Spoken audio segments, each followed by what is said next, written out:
तो पिछले वीडियो में हमने देखा था मॉडल के बारे में चर्चा कर रहे थे। तो मॉडल के स्टार्ट करने से पहले हमने कुछ बेसिक चीज़ें जो हैं उसके बारे में हम लोग देखे थे। तो आज हम उसी क्रम में आगे बढ़ते हैं। तो जहाँ तक मुझे याद है कि हमने ऑब्जेक्ट तक हमने देख लिया था। सब्जेक्ट, प्रेडिकेट, ऑब्जेक्ट क्या होता है इसके बारे में हम लोग ऑलरेडी कवर कर लिए। आज हमारा जो है वो हम लोग क्या जानेंगे, कम्प्लीमेंट के बारे में जानेंगे। कम्प्लीमेंट होता क्या है? तो एक कम्प्लीमेंट तो आपका ये है COMP LEMENT, और एक कम्प्लीमेंट आपका क्या है, COMP LIMENT। दोनों में डिफरेंस क्या है? तो ये आपका LIMENT जो है ना, ये वर्ब है और इसका मतलब होता है तारीफ़ या प्रशंसा करना। तारीफ़ या प्रशंसा करना। और ये कम्प्लीमेंट जो है ना, इसी के बारे में हम लोगों को पढ़ना है। और इस कम्प्लीमेंट का मतलब होता है पूरक। ठीक है। तो ये आपको कॉमन एरर में पूछता है, इसलिए मतलब अगर आप होमोनिम्स में अगर आप देखेंगे वोकेबलरी, तो उसमें आपको स्पेलिंग एरर के लिए ये पूछ दिया जाता है। ठीक है। तो आप ध्यान रखिएगा कि कम्प्लीमेंट जो है वर्ब कौन है और वर्ब कौन नहीं है। ठीक है, कोई दिक्कत नहीं। चलिए, अब कम्प्लीमेंट जो है ना पूरक वाला, तो वो क्या है? तो आप लिख सकते हैं कि a complement is that, a complement is that which makes incomplete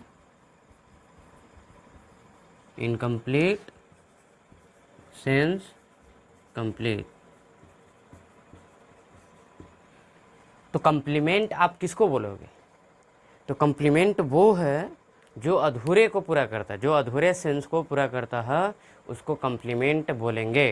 कोई दिक्कत? जैसे अगर हमने लिखा, एग्जाम्पल के लिए हमने लिखा यू आर और इतना लिख के आप छोड़ देंगे, तो ये आपका सेंस जो है क्या पूरा हो रहा है? नहीं हो रहा। तो इसी सेंस को पूरा करने के लिए जो वर्ड आएगा उसी को हम क्या बोलेंगे? कम्प्लीमेंट बोलेंगे। ठीक है। अब ये इसी में आपको ये भी बताना होगा कि कौन सा कम्प्लीमेंट है, सब्जेक्ट कम्प्लीमेंट है कि ऑब्जेक्ट कम्प्लीमेंट।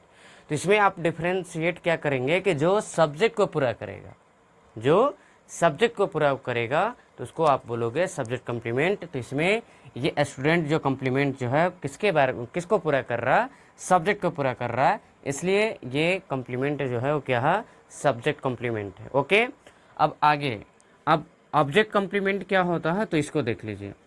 जैसे हमने लिखा कि you made me captain, made me a captain. तो यहाँ पे जो कैप्टन है ना, ये क्या है? कम्प्लीमेंट है। लेकिन ये किसको पूरा किया? किसको पूरा किया? इसको कर रहा है, ऑब्जेक्ट को कर रहा है कि सब्जेक्ट को कर रहा है? कि तुमने जो है मुझे बनाया। क्या बनाया भाई? तो ये कम्प्लीमेंट कैप्टन है।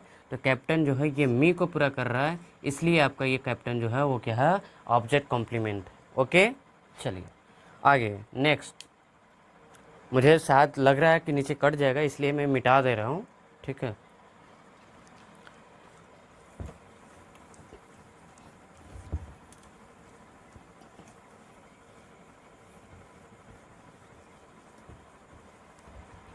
नेक्स्ट, तो कम्प्लीमेंट में आपको कोई दिक्कत नहीं है। चलिए, अब कम्प्लीमेंट के आगे हम क्या जानेंगे? इडियम के बारे में जानेंगे। ठीक है। इडियम क्या होता है, फ्रेज क्या होता है, ठीक है, सेइंग क्या है, ये सभी चीज़ों के बारे में जान लेंगे। ठीक। चलिए, अगला है इडियम। इडियम है और एक अपन क्या है? फ्रेज है। इन दोनों में क्या डिफरेंस है उसको समझ लीजिए। कि इडियम जो है ना, ये भी क्या है? ग्रुप ऑफ वर्ड्स है। ग्रुप ऑफ वर्ड्स इडियम भी है और फ्रेज भी है, ग्रुप ऑफ वर्ड्स। लेकिन दोनों में डिफरेंस क्या है? Group of words. तो a group of words having different sense used in it. Idiom जो है वो जैसे इस्तेमाल किया गया वर्ड में, जो इस्तेमाल किया गया है ग्रुप ऑफ वर्ड्स, लेकिन उसका हू बहू सेंस अगर नहीं होता है तो वो इडियम है। ठीक है, जैसे हमने लिखा a smart Alec, a smart Alec, तो इसका मतलब क्या होता है कि कोई ऐसा पर्सन जो अपने आप को अक्लमंद और दूसरों को बेवकूफ़ समझता है उसको क्या बोलते हैं, अ स्मार्ट अलेक। जो अपने आप को क्या समझता है, जो अपने आप को अक्लमंद और दूसरों को बेवकूफ़ समझता है उसको आप स्मार्ट अलेक बोलते हैं। दूसरों को बेवकूफ़ समझता, बेवकूफ़ समझता। तो ये ग्रुप ऑफ वर्ड है, लेकिन जैसा वर्ड है वैसा मीनिंग नहीं है, तो उसको आप इडियम बोलेंगे। लेकिन फ्रेज में क्या होता है, नॉर्मली जैसा वर्ड रहेगा वैसा ही मीनिंग है, तो वो आप फ्रेज की तरफ चल जाएंगे। Having same sense, same sense, तो आप उसे फ्रेज बोलेंगे। जैसे इन द इवनिंग, तो क्या है, शाम में, तो जैसा वर्ड वैसा मीनिंग, तो आप फ्रेज बोलेंगे।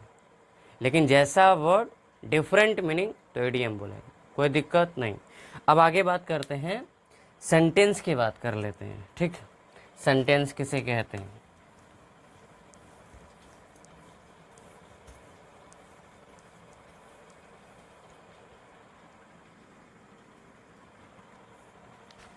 सॉरी, सेंटेंस, तो सेंटेंस जो है वो भी क्या है कि group of words, group of words. लेकिन वर्ड्स जो रहेगा ना तो उसमें थोड़ा सा आप ध्यान दे लीजिएगा कि जो वर्ड्स जो है वो ग्रामेटिकली अरेंज्ड होना चाहिए, ग्रामेटिकल अरेंज्ड हो। ठीक है, अ group of words having some sense, having some sense is called sentence। ठीक, जैसे हमने लिखा कि राम हेल्प्स मी, तो क्या है, इसका कुछ सेंस है और ग्रामेटिकली अरेंज्ड भी है, इसलिए ये आपका सेंटेंस हो गया। अब आगे बात करते हैं, क्लाउज के बारे में बात करते हैं। क्लाउज क्या होता है, और आपसे ये भी पूछेगा कि क्लाउज और सेंटेंस में डिफरेंस क्या है। तो पहले इसको लिख लेते हैं कि क्लाउज जो है ये आपका सेंटेंस का ही पार्ट है, a part of a sentence which has its own subject verb and object. Clause जो है वो आपका सेंटेंस का ही पार्ट है।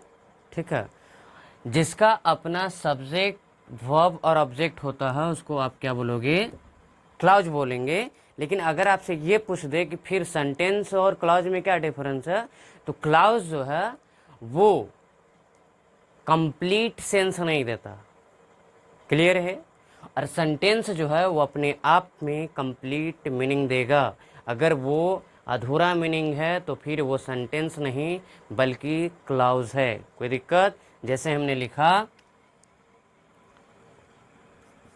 Ram told me that he was ill, लेकिन अगर हमने यहीं तक अगर लिखा होता तो ये क्या सेंटेंस है, नहीं। क्यों, क्योंकि ये सेंटेंस जैसे हमने बोलता कि राम टोल्ड मी, तो आप सवाल करोगे कि क्या कहा, ठीक है। तो अधूरे अगर सेंटेंस है, अधूरा अगर मीनिंग दे रहा है, अधूरा सेंस है, तो इसका मतलब वो क्लाउज है, सेंटेंस नहीं, ठीक है। तो जो अधूरा सेंस है उसको आप क्लाउज बोलोगे, कोई दिक्कत नहीं है। चलिए, तो ये एक क्लाउज है, ये क्या है, क्लाउज है, ठीक है। चलिए आगे, अब जो क्लाउज है ना, ये 3 टाइप्स के होते हैं clause. There are 3 types of clause, right. कौन कौन होता है? एक आपका हो गया प्रिंसिपल क्लाउज। प्रिंसिपल क्लाउज को ही क्या बोलते हैं, मेन क्लाउज भी बोलते हैं, मेन क्लाउज। दूसरा हो गया आपका सबऑर्डिनेट क्लाउज, सबऑर्डिनेट क्लाउज, या इसी का दूसरा नाम क्या है, डिपेंडेंट क्लाउज, डिपेंडेंट क्लाउज। और एक आपका क्लाउज जो है वो क्या है, कोऑर्डिनेट क्लाउज है, कोऑर्डिनेट क्लाउज।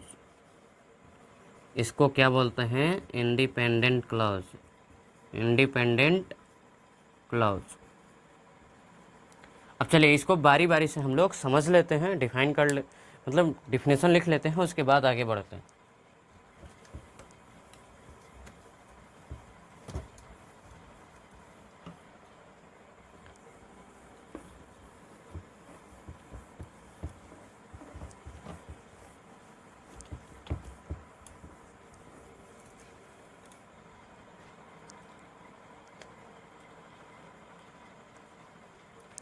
चलिए पहला लिखिए प्रिंसिपल क्लाउज।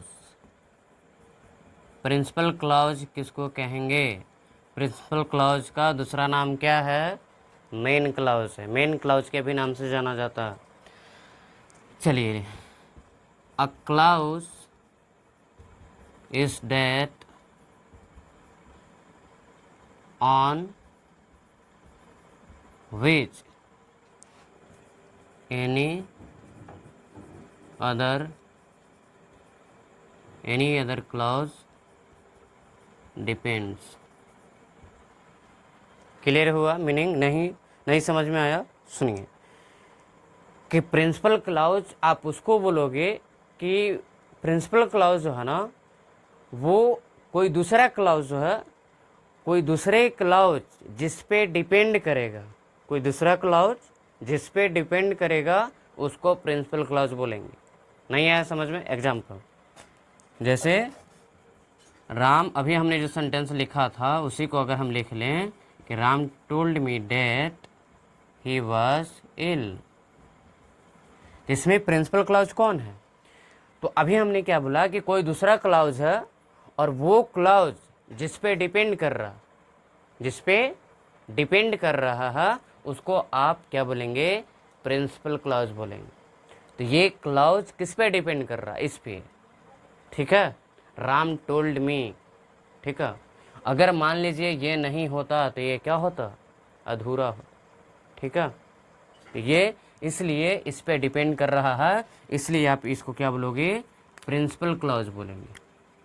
ये क्या है, प्रिंसिपल क्लाउज। पीसी लिख दे, कोई दिक्कत नहीं। दूसरा आपका क्या है, सबऑर्डिनेट क्लाउज, नाम से ही जाहिर है, सबऑर्डिनेट क्लाउज, या इसी का दूसरा नाम क्या है, डिपेंडेंट क्लाउज। नाम से क्लियर है, डिपेंडेंट का मतलब क्या है कि जो दूसरे पे डिपेंड करे, ठीक है, उसको क्या बोलेंगे, सबऑर्डिनेट क्लाउज। तो ये क्लाउज जो है ना, अ clause that depends on principal clause, कि वैसा क्लाउज जो प्रिंसिपल क्लाउज पे डिपेंड करता है उसको हम क्या बोलते हैं, सबऑर्डिनेट क्लाउज बोलते हैं। तो इसी में अगर आपको आइडेंटिफाई करना हो तो ये क्या है, ये ही वाज इल जो है, ये क्या है, सबऑर्डिनेट क्लाउज है। क्यों? क्योंकि ये किस पे डिपेंड कर रहा है, प्रिंसिपल क्लाउज पे डिपेंड कर रहा है, इसीलिए ये आपका सबऑर्डिनेट क्लाउज है। और लास्ट हमारा क्या है, कोऑर्डिनेट क्लाउज। को ऑर्डिनेट क्लॉज। कोऑर्डिनेट क्लॉज जो है ये इसी का नाम क्या है? इंडिपेंडेंट। इंडिपेंडेंट का मतलब क्या है? स्वतंत्र, जो एक दूसरे से किसी से कोई मतलब नहीं। ठीक है, तो आप लिखेंगे कि a clause that doesn't depend on any other clause, जो किसी दूसरे क्लॉज पे उसको कोई मतलब नहीं है, उसको क्या बोलेंगे? कोऑर्डिनेट क्लॉज बोलेंगे। जैसे हमने लिखा कि Ram is cooking and his brother was playing. तो ये बताइए, क्या ये क्लॉज इस क्लॉज से मतलब है? नहीं। ठीक है, दोनों अपने आप में क्या है? स्वतंत्र है। इसीलिए इसको आप क्या बोलोगे? ये आपका कोऑर्डिनेट क्लॉज है, कोऑर्डिनेट क्लॉज है, कोऑर्डिनेट क्लॉज है। चलिए अब आगे देखिए, हम लोग ये बेसिक टर्म जो था वो हम लोग जान गए। ठीक है, अब हम लोग आते हैं एमेजार के यूज़ पे। तो पहला यूज़ हमने शायद नहीं लिखा था, वो तो इंट्रोडक्शन में ही था। इंट्रोडक्शन क्या कि है? ठीक है, अब उसी को हम लोग स्ट्रक्चर में लिखते हैं।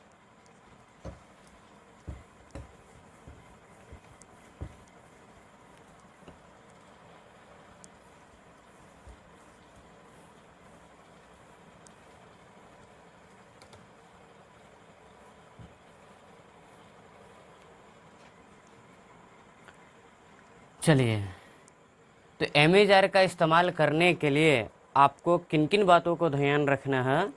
तो पहली क्लास में हमने आपको क्या बताया था कि अगर आपको क्या शो करना है?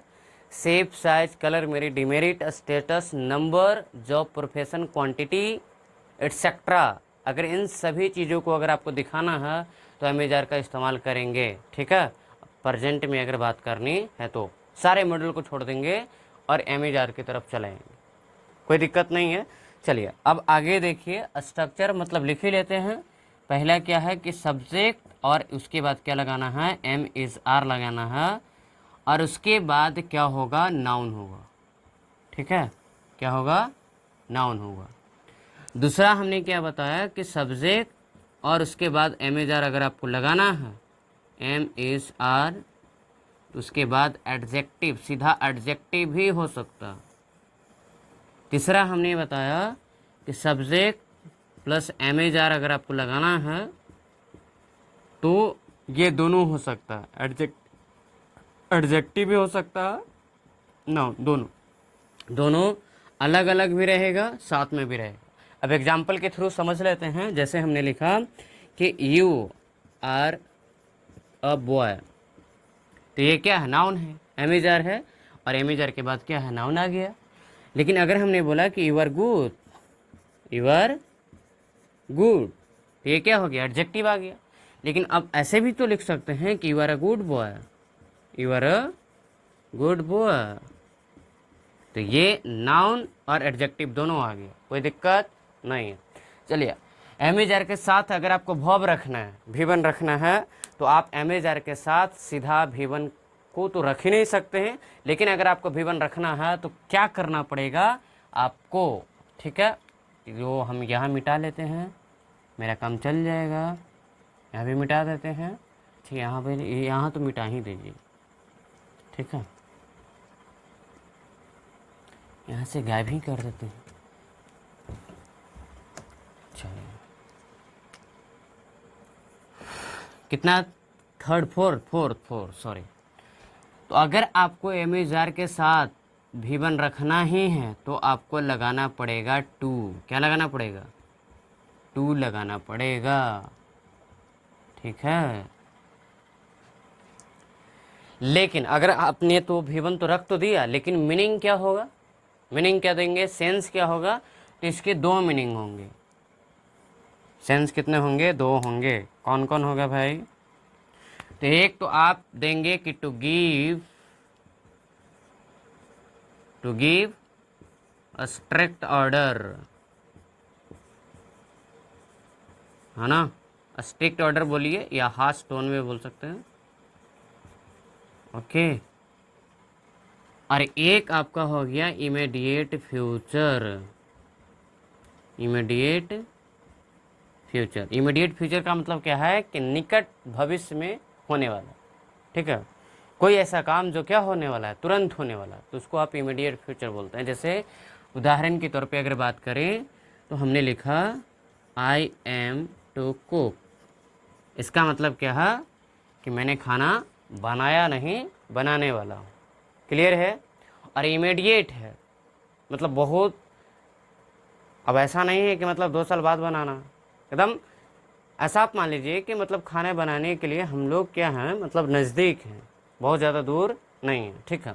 तो आप अगर ऐसा कहना है कि हम तुरंत करने ही वाले हैं, तो आप MAR+2+V1 की तरफ चले जाएं, ठीक है? अगर स्ट्रिक्ट में बोलना है, हार्श टोन में बोलना है, तो आप इससे ही बोल सकते हैं। तो वो आपको कॉन्टेक्स्ट पे डिपेंड करेगा, ठीक है?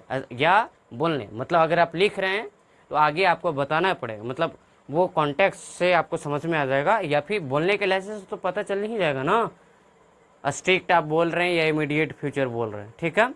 तो बोलने के लहजे से अगर बोलना चाहें तो बोलने के लहजे से तो पकड़ लेंगे कि स्ट्रिक्ट है कि इमीडिएट, कोई दिक्कत नहीं। चलिए आगे। अब मान लीजिए कि अब हिंदी में भी कई तरीके से बोलने का टोन है, तो इंग्लिश में भी जैसे हमने बोला कि मैं खाने वाला हूँ, ठीक है? या हमने ऐसा बोला कि पेड़ गिरने वाला है, ऐसा ही बोल सकते हैं पेड़ गिरने को है, पेड़ अब गिरा तब गिरा, ऐसा ही बोल सकते हैं। या ऐसे भी बोलेंगे पेड़ गिरने के कगार पे। तो जैसे हिंदी में एक से अधिक बोलने के लिए लहजे हैं, वैसे इंग्लिश में भी है। तो इसको आप आगे ऐसे भी बोल सकते हो कि सब्जेक्ट प्लस MAR और अबाउट 2+V1, ऐसा भी बोल सकते हैं। इस स्ट्रक्चर से भी आप बना सकते हैं। तीसरा स्ट्रक्चर आप ऐसा भी लिख सकते हैं कि सब्जेक्ट और plus MAR plus just about +2+V1। ये भी एक तरीका है। एक तरीका और भी है कि आप ऐसे भी लिख सकते हैं, ऐसे भी बना सकते हैं कि subject plus MAR on the verge of या on the point of, और उसके बाद प्रीपोजिशन के बाद V1 नहीं आता, नाउन आता है। तो वर्ब को आपको नाउन कैसे बनाएंगे? तो ING जोड़ के बनाएंगे। तो V1 में क्या कर देंगे? ING जोड़ देंगे, नाउन बन जाएगा, ठीक है? सॉरी भाई। तो एग्जाम्पल के तौर पे अगर हम देखें, लिख देते हैं 2 चीज़ें, सबका एग्जाम्पल लिख देते हैं। अच्छा, एक चीज़ आपको नहीं बताएं, कुक का मतलब पहले आपको बता देते हैं कि कुक का जो मीनिंग होता है ना, देखिए इसके वर्ब में ही 2 मीनिंग होते हैं, और एक नाउन की तरह इस्तेमाल करेंगे तो इसका मतलब होता है खाना बनाने वाला। खाना बनाने वालों को क्या बोलते हैं? कुक। और भी मतलब वर्ब में इसके 2 मीनिंग है। एक्शन की तरह अगर आप इस्तेमाल करेंगे तो कुक का 2 मीनिंग है। एक क्या हो गया? खाना बनाना, और एक हो गया आपका षड्यंत्र रचना। षड्यंत्र रचना, ठीक है? या उल्टा सीधा करना, ठीक है? तो उसको आप क्या बोलेंगे? खुसर फुसर करना, षड्यंत्र रचना, प्लॉट करना, इस कुक का मतलब होता है। चलिए आगे। इस वाले पे हमने लिखा कि पेड़ गिरने को है, तो आप क्या बोलेंगे? द ट्री इज अबाउट, आप किसी से भी लिख सकते हैं, अबाउट से भी लिख सकते हैं, या सीधा आप 2+V1 से भी लिख सकते हैं, कोई दिक्कत नहीं। लेकिन अगर आपको ऐसा सेंस है कि ये घटना जो है तुरंत ही होने वाला है, तो आप 2+V1 से ही बोलेंगे, कोई दिक्कत नहीं। चलिए, अबाउट टू, गिरना क्या क्या होगा, फॉल हो गया। अगर आपको बोलना कि मैच शुरू होने वाला है, या मैच शुरू होने के कगार पे है, या मैच शुरू हो ही जाएगा, मतलब एकदम नियरेस्ट है, ठीक है, तो आप क्या बोल सकते हैं कि the match is just about to start. या आप ऐसा भी बोल देंगे कि एकदम मैच जो है एकदम शुरू होने के कगार पे है, तो आप ऐसा ही बना लें, ठीक है। The match is on the verge of starting. मतलब आप तीनों में से, चारों में से किसी से भी बना सकते, कोई दिक्कत नहीं, ठीक है, अगर आपका सेंस इमीडिएट होता हो, ठीक।